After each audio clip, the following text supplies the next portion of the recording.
நீங்கள் எத்தனையோ இடத்துல சிக்கன் பிரியாணி சாப்பிட்டு பார்த்துருப்பீங்க. இந்த மாதிரி ஒரு டைம் ட்ரை பண்ணி பாருங்கள், டேஸ்ட்டு சூப்பராக இருக்கும். அதை எப்படின்னு பார்க்குறதுக்கு முன்னாடி நம்ம சேனலை கொஞ்சம் சப்ஸ்கிரைப் பண்ணிக்கோங்க. மிக்ஸி எடுத்துக்கங்க. மிக்ஸி எடுத்துகிட்டு இஞ்சி, பூண்டு, பட்டை, லவங்கம், ஏலக்காய் இது எல்லாத்தையும் போட்டு நல்லா ஒரு அரைச்சி எடுத்துக்கோங்க. அடுத்த ரவுண்டு முந்திரி, பச்சை மிளகாய், சின்ன வெங்காயம், ஜாதி பத்திரி எல்லாம் போட்டு இன்னொரு வாட்டி அரைச்சி எடுத்து பவுலில் வச்சுக்கோங்க. தக்காளி நல்லா ஸ்லைஸாக கட் பண்ணி எடுத்து வச்சுக்கோங்க. அதுக்கப்புறம் உங்களுக்கு தேவையான அரிசி எடுத்துக்கோங்க. பெரிய வெங்காயத்தை குட்டி குட்டியாக நறுக்கி எடுத்து வச்சுக்கோங்க. அதுக்கப்புறம் அரிசி தண்ணி ஊற்றி ஊற வச்சுட்டு எடுத்து வச்சுருக்கிற சிக்கனில் மிளகாத்தூள், தயிர், உப்பு 3ம் போட்டு நல்லா மிக்ஸ் பண்ணி எடுத்து வச்சுருங்க. அது கொஞ்சம் நேரம் அப்படியே ஊறிட்டுருக்கும். அதுக்கப்புறம் அடுப்பை ஆன் பண்ணிவிட்டு குக்கர் அடுப்பில் வச்சுருங்க.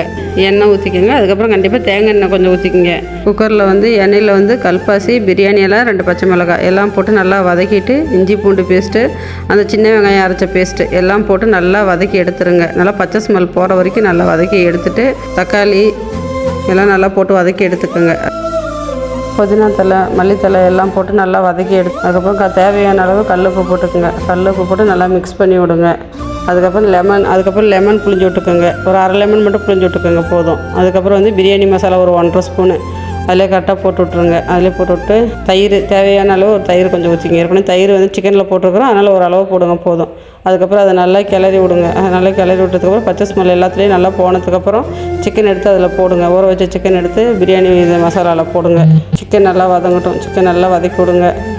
அதுக்கப்புறம் தேவையான அளவு மிளகாத்தூள், தேவையான அளவு தண்ணி, 1 டம்ளர் அரிசிக்கு 1 டம்ளர் தண்ணி அளவு வச்சுக்கோங்க. 1 கிலோ சிக்கனுக்கு 1 கிலோ அரிசி போடுங்க. அப்போ 1 கிலோ அரிசிக்கு 1 டம்ளர் தண்ணி, அது எவ்வளோ தேவையோ அதுக்கு தகுந்த அரிசி எவ்வளோ ஊற வச்சிங்களோ அதுக்கு தகுந்த அளவு தண்ணி ஊற்றுங்க. தண்ணி ஊற்றுனதுக்கப்புறம் நல்லா மிக்ஸ் பண்ணி விடுங்க. நல்லா மிக்ஸ் பண்ணி விட்டுட்டு அதுக்கப்புறம் அரிசி எடுத்து தண்ணியெலாம் நல்லா எடுத்துட்டு நல்லா வெறும் அரிசி மட்டும் அதுக்குள்ளே போடுங்க. அதுக்கப்புறம் அதை நல்லா ஒரு கிளறி விடுங்க. அப்புறம் குக்கர் மூடி போட்டுட்டு விசிலை போட்டு விடுங்க. ஒரு விசில் வந்தோடனே ஆஃப் பண்ணி விட்ருங்க. இப்போ பிரியாணி எப்படி வந்திருக்குதுன்னு பார்க்கலாம். சூடான சிக்கன் பிரியாணி ரெடி. இது எப்படி இருக்குதுன்னு டேஸ்ட் பண்ணி பார்த்துட்டு கமெண்ட் பண்ணுங்கள். அப்படியே மறக்காமல் நம்ம சேனலை கொஞ்சம் சப்ஸ்கிரைப் பண்ணிக்கோங்க.